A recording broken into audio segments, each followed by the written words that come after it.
and welcome to another episode of the Drew Roth Show alongside Purdue Soccer head coach Drew Roth. I am the team's communications director, Charlie Healy.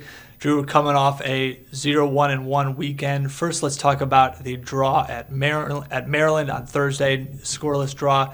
I thought what stood out to me was really a great response in the second half after maybe not so ideal first half, being outscored 10-0. But that second half I thought really stood out. How about you? Yeah, absolutely. We got better as the game went on, like you said. First half, definitely off to a slow start. Not sure why, but you do have to give Maryland credit. Yep. They really came out fast, and they were sharp on the ball. I mean, they were connecting passes. They're putting us under pressure, so definitely have to give them some credit. But we're a little bit on our heels.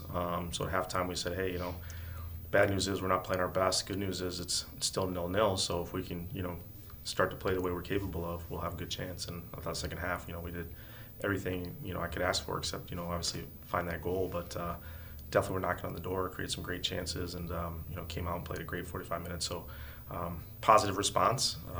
Now we just gotta put two halves like that together. Yeah, absolutely.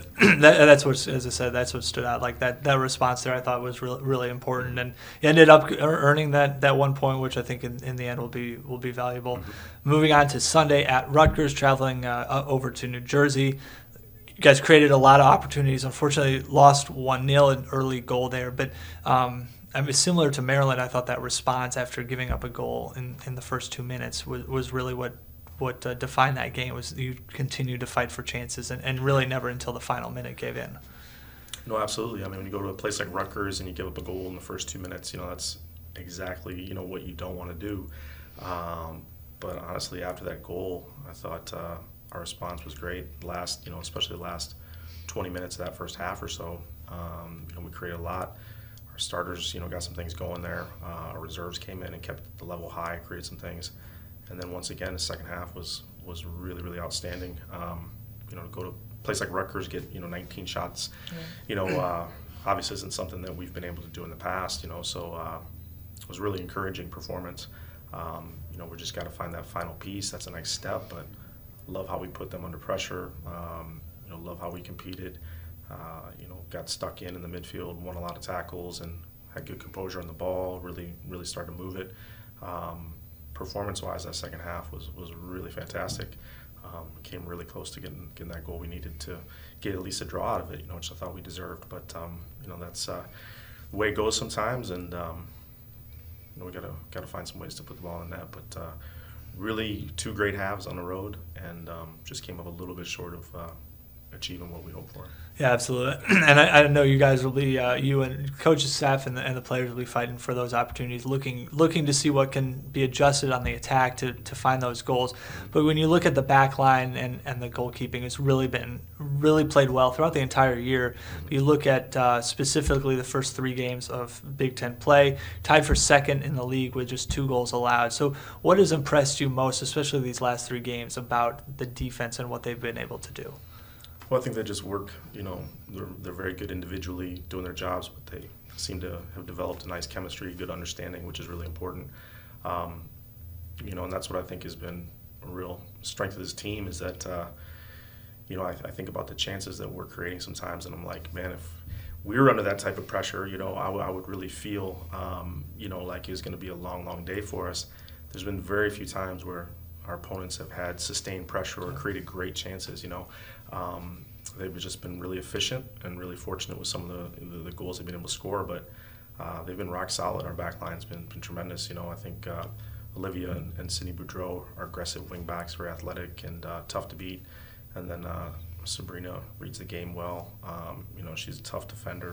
And then, of course, Zoe Cuneo, has done a fantastic job as a freshman. So everybody's just, playing really good soccer, playing together. And, of course, Charlotte Sear and Kaylee Kimball, when she had the opportunity to step in, they're making the saves that we need them to make. So really encouraged by their performances. And so we played 2 good teams and really not giving up a lot of good looks. And that's great for the future here. Yeah, absolutely. Really, really preventing. I think what you said, preventing those good looks is what's really stood out. And I think too, it's worth mentioning that this group has only been playing together, I think, 5 games, 3 Big Ten plus 2. Started with 3 in the back, now we're playing 4 in the back. I think their ability to quickly adjust there and be able to be that cohesive unit of 4 in the back has really impressed me. Definitely. So, Definitely, yeah. I mean, I think Olivia Hall's development. yeah. Without the ball, defending, and then of course, decision making and technical ability on the ball has really helped us. And Sydney Boudreau can get forward. So just a lot of talent in that group, but just hard working, and they take coaching well. There's not a lot that they need to sort out, but we feel like we need something to address. Like they're on it and they get it fixed, and that's exactly what we look for. And I think that's part of the reason that they're successful is they can continue to progress and get better each game. Yeah, absolutely. And yeah, a freshman, two sophomores, and a junior there on the back line. So certainly early in their career as playing together. So great future ahead as well as we go ahead through our next 7 games in the Big Ten. The Big Ten continues on Thursday, 6 p.m. on the Big Ten Network here at Folk Field against Iowa. What do you know about the Hawkeyes as you begin to prepare against them? They're 6-1-3 on the year, 0-1-2 in the Big Ten, coming off a scoreless draw against Minnesota on Sunday. Yeah, well, we just really started to try to get a good feel for them, but I think the one thing that stands out is just they kept a lot of clean sheets this year. Yep. That's really obvious just looking at the results. So obviously that means that they're strong back there and well disciplined, and we're going to have to figure out how to break them down, and we're obviously going to have to take advantage of our chances because they're not a team that's going to once again give you a ton of great looks. So that's kind of the gist of it. But I'm sure there's more details that we'll continue to identify. But that's one that fits with what we're trying to work on this week. Is we got to be better in the 18s. We got to be better around goals. So we know we're going to have to be sharper to score against a defense like that. Yeah, absolutely. And as I mentioned, games on the Big Ten Network. I know that's a great opportunity for not only the sport to have that national TV exposure, but Purdue and Folk Field and everything that goes along with a game day at Folk Field to have that exposure will be exciting as well. Yeah, it's always great to be on the network. Nowadays, everything being streamed and things is great, but it is nice to you have family or friends around the country. You can just say, hey, maybe they want to buy that package or whatever. So hey, just check it out on the main network this week, and we certainly are excited to play at night, and just the atmosphere should be really good. Yeah, absolutely. Sunday, heading up to Wisconsin. I know we haven't prepared too much for the Badgers yet, but they're always a formidable opponent, Mm-hmm. tough to play, especially in Madison. We've had a lot of success there recently, though, so I know that'll be a good matchup on Sunday afternoon. Yeah, absolutely. I mean, I think Wisconsin's always strong, like you said, tough to beat at their place. So we'll have to have a really good plan for them, and figure out how we can slow down some of their really talented attacking players. And once again, another team that's pretty stingy in the back. So we'll come up with a good plan. But really, at this time of year, a couple things that you need to take away from every opponent, and a couple key things. But certainly got to focus on how we play. I think that's absolutely the most important factor right now. Absolutely. Wisconsin 6-2-3 on the season. They play at rival Minnesota on Thursday, so they'll be both of us will be traveling into town coming off games on Thursday. Coming up on the show, we got a pair of forwards, Kayla Budish and Megan Hutchinson. Let's talk a little bit about them. First, Kayla, all Big Ten freshman team a year ago, really one of those key producers offensively. What do you see about her, and what do you like about what she contributes? Yeah, well, I think Kayla's just a really hard worker. She's, really committed to the program, committed to the team, really wants to do well, works really hard to be that player. And, she's just, regaining that scoring touch, which is what she has. She just has that knack to get in the right place, right time, and she can finish in a variety of ways. So really look forward to her having a strong, 7 games here coming up. But she's strong, she's dynamic. She's tough, and she can score those big goals for you. So that's the special qualities that she brings, and also just a great teammate. Just somebody that buys in and is all in and is going to give you everything she has. That's definitely all you can ask for. Yeah, absolutely. Megan, also one of those players, forward got a couple starts recently. What have you seen from her that enabled her to get those starts and be able to contribute a little more? Yeah, Hutch is someone who is always going to give you great energy. You know, she's always going to give you 100% of what she has. And that's kind of what she did early on in her career. But, you know, there's got to be, you know, that performance, that level has to, you know, be at the same level as the effort, you know. So what she's been able to do now is, you know, kind of channel that energy that she brings and that spirit that she brings. But she's playing under control. She's cleaner on the ball. She's playing simple. She's playing smart. And she's just really elevated her game. You know, I think when you look at our program, we take a lot of pride in just development and players, you know, making that commitment. And she's another player that, you know, I think over the last year or so, she's completely, you know, changed, you know, what she's capable of. And that's great to see. She's just a little more locked in, a little more focused, wants to be a big part of it. And it's great to see the results. But, yeah, she's always going to go hard. And, you know, she's another player that we're going to look to get on the end of some crosses, you know, hit some balls from distance. We need goals, and Hutch can provide that. Yeah, absolutely. We look forward to hearing from both Megan and Kayla coming up, and then we'll finish off with some added time at the end. All right, sounds good. Welcome back. We're now joined by forwards Kayla Budish and Megan Hutchinson. Kayla, let's start with you. We're heading to, after Thursday's game against Iowa at home, we're heading to Wisconsin to play the Badgers on Sunday. You're a Wisconsin native. I know you're looking forward to this trip. You sort of had that pinpoint on the calendar all year. What are you looking forward to most about heading up to Madison? Yeah, I've definitely had this game circled on the calendar the whole year. I'm just super excited to go back to my home state. I actually know a couple players on the Wisconsin team, so I'm excited to see them and play against them. And my parents say there's going to be a big crowd there, so I'm also excited for that. It's going to be a lot of fun. Yeah, absolutely. And we actually, 2 years ago, your freshman season, a year ago, opened an exhibition game at Marquette. You had a lot of family members there. So what does it mean to be able to play in front of your family and friends who might not be able to come to every game here at Folk Field? Yeah, it's honestly an awesome feeling just hearing them in the stands, knowing that they're there cheering for me. There's nothing quite like it. Just a lot of support, and it's awesome. Megan, how about you? You're from Illinois, so it's still state over, but not that far away. We go to Illinois once every year, either Illinois or Northwestern. What's that like to be able to play in your home state and represent Purdue with all your family and friends in town? It's really awesome because I know I always have family and friends that come up to both of those games whenever we play down or at Northwestern or at Illinois. And it's just really fun that I'll be able to see them and I can represent Purdue and show them what we can do. Yeah, absolutely. Kayla, also one of the exciting parts about this trip is we'll be stopping at your house for dinner on Saturday night. Mm-hmm. What are you looking forward to most of inviting your teammates over to your house for dinner? I think I'm just excited just to honestly be back home. You know, it's been since July since I've been home, so just being back home and being able to see my parents and stuff and my dog, honestly, that's what I'm most looking forward to seeing. Maybe the more important question was, Megan, what are you most looking forward to about visiting Kayla's house? Definitely Kayla's dog. I'm a big dog fan. I'm also excited for some good food, and I heard that her grandma is making some dessert. Mm-hmm. So never pass down dessert, especially if it's homemade. So I think I'm excited about that. Those are some wise words for sure. Yeah. I've also heard you should never pass up some good homemade chicken, and you have a chicken. A cooking account on Instagram, Megan Cooks Chicken. Give it a follow.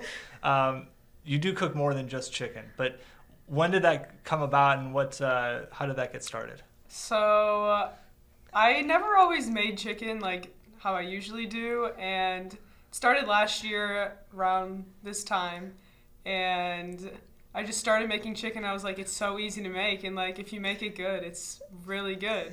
So I made an account just to show everyone that I can be a chef. And it's kind of just like the team joke now that I'm the cook and I make chicken for every meal, but I can make other things. But it's usually chicken almost every day. What, Kayla, you're laughing here. Where does Megan's dinner at Megan's house compare to somewhere else? Oh, it's definitely up there. Megan's I can back up what she's saying. She's a great cook. Chicken is her specialty. She's also pretty good at steak and other stuff. Steak before, yeah. And her best meal or dish is her buffalo chicken dip. So if you ever get a chance to try it, it's top tier. So that's something I always look forward to when we have team get-togethers. The buffalo chicken dip does look pretty good. You've also recruited. You do a good job of shouting out your sous chefs. So Yes. so who's been your? We'll go both best and worst. Who's your best and worst? Oh, gosh. If you want to call someone out, best and worst sous chefs. If I really want to call someone out, probably Gracie Dunaway is the worst sous chef. She doesn't really know what she's doing in the kitchen and kind of just sitting there. But I would probably say my best sous chef is probably Sabrina or Sydney Hunt. Okay. Does Gracie at least enjoys the food? She enjoys the food, yes. We have a fun time, but when it comes to helping, it's kind of just she sits there and we just laugh and have a good time instead of actually helping. But that's all right. That's important. That's an important aspect of the cooking experience too, Yes, though. 100%. Has she gotten better? No. Come on, Gracie. It's all right. We'll work on it, Gracie. Give it time. You got 2 more years. Sydney and Sabrina, what do they enjoy about cooking under you or cooking alongside you? I know Sabrina loves to cook as well. Okay. I don't think she likes to cook chicken as much. She does other things, but we both bounce ideas off of each other, and she actually knows how to like cut things, put things in a pan, all that fun stuff. Sydney is just happy to be there. She likes to cook too, but yeah, she's up there. Okay. And Kayla, where your cooking skills rank on the scale of, I guess we're going the scale of Megan to Gracie. Where do you rank? I'm definitely not up towards Megan. I'm not horrible. Like I can get by, but it's not one of my specialties. I think my dad was actually a really good chef, so he'd be a bit disappointed in my skills, but whenever I have dinner with Megan, I learn something new each time. So slowly but surely, we're making progress. There you go. Let's shift over from cooking to music. I think Megan, you've taken on the role as team DJ here. Kayla, first before Megan can comment, we have to get your thoughts on musical styles, her role there. What are your takes there? I mean, it's really just the Hype Up Megan show today. She's a great DJ. She always knows what to play. She knows what the mood is. She's got great song selection. You don't hear the same song twice. She's overall a top DJ and definitely someone that you want an aux. Thanks, Kayla. What's your go-to like pregame song? If you need to get in the right mindset before coming out on the pitch for intros, what are you listening to? I got a pretty solid pregame playlist, but I think my go-to pregame song is probably "Dreams and Nightmares" by Meek Mill. So Okay. that's definitely one that always gets me in the zone, ready to play. It's a good one. And do you have like when you're getting in that mindset, like what's going through your head as you're getting ready to play? Because I think that is interesting. You're coming off. You had such a big freshman year. You've had a lot of success this year too as a sophomore. As you're getting like, what's that mindset as you prepare, even throughout the day, as you get ready for that agonizing wait to a 7 p.m. game or a little less for a 1 p.m. game? What are you just going through your head? Honestly, during the day, I try not to think about the game too much because then I'll just psych myself out. So I usually try to keep my mind off soccer, albeit sometimes that's hard, but until about 2 hours before the game, so like 5 p.m. for a 7 p.m. game, I'm getting in the zone, putting in my AirPods and just listening to music. Usually it's like rap or something, just kind of getting me focused, locked in for the game. And do you have any other like pregame superstitions or something like that? Yeah, I actually do. Before every game, an hour and a half before kickoff, so that'd be like 5:30, I have to eat pretzels. It's always pretzels, nothing else. And then right when Drew starts talking for our pregame talk, I always have a granola bar, so that's something that happens every single game. Okay. And yeah. You said an hour and a half before. That's 4:30 on Thursday. You know the 6 o'clock game. Yes. Good. Mm-hmm. Good. And then Megan, we'll close. How about do you have any pregame superstitions or something that gets you hyped up besides playing DJ? I mean, I feel like my superstition would definitely be like playing the music and like when we warm up for game days and then come back in the locker room and like change into our jerseys. It's always like the same 3 songs that we have to play. And I feel like that's my superstition, just getting the team hyped before we go out and play.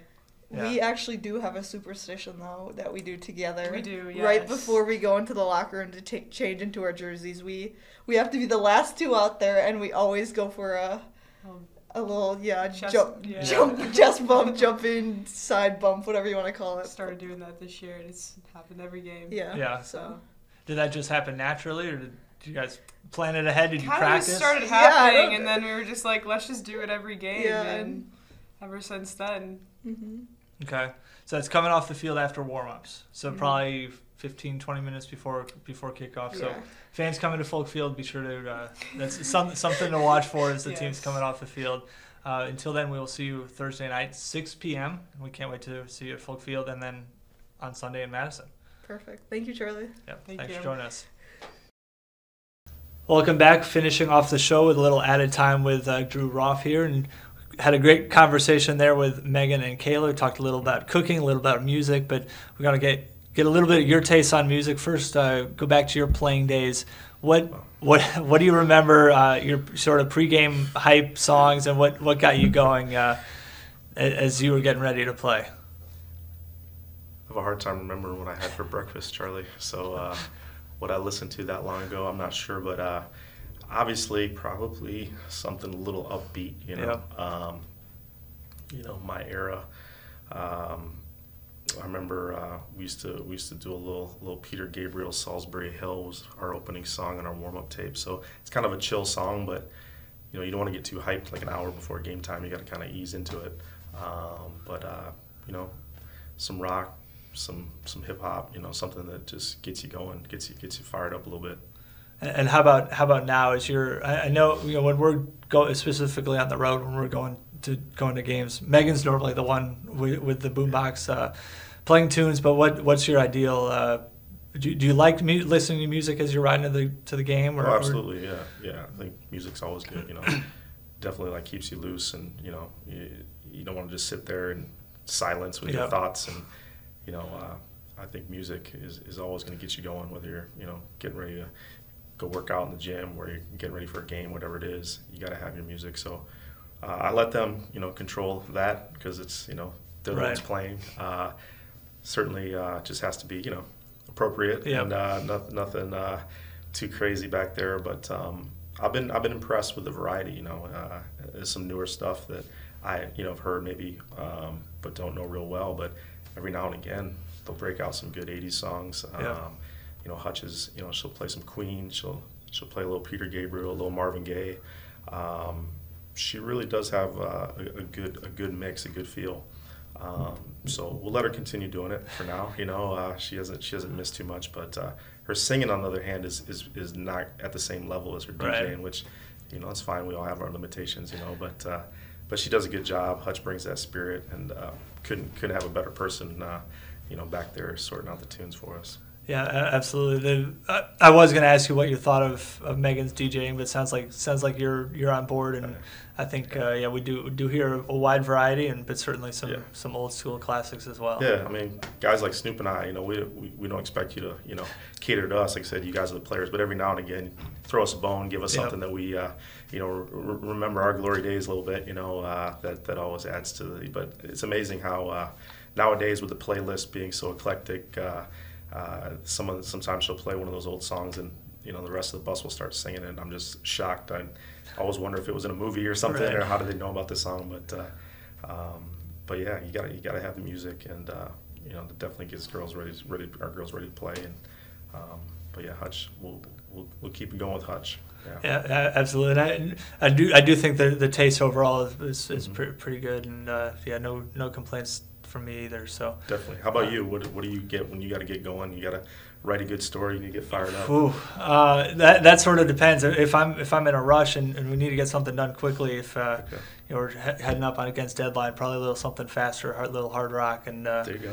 But if it's a little calmer day in the office, probably something a little slower. So normally on a Tuesday, today is probably a little maybe Queen, something a little slower, and then get ready for game day. Probably a little AC/DC, Metallica, something Ooh, like that. okay. A little Yeah. faster.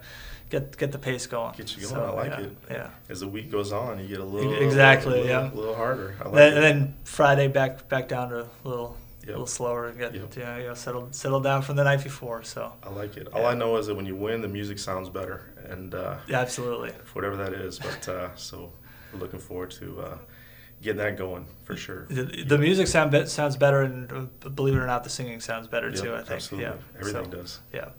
Well, we'll hopefully get some good tunes on Thursday and some good sounding singing after Thursday night at Folk Field, and we'll see you there on national TV. Sounds great. So, Thanks, Charlie. Yep. Thanks for joining us.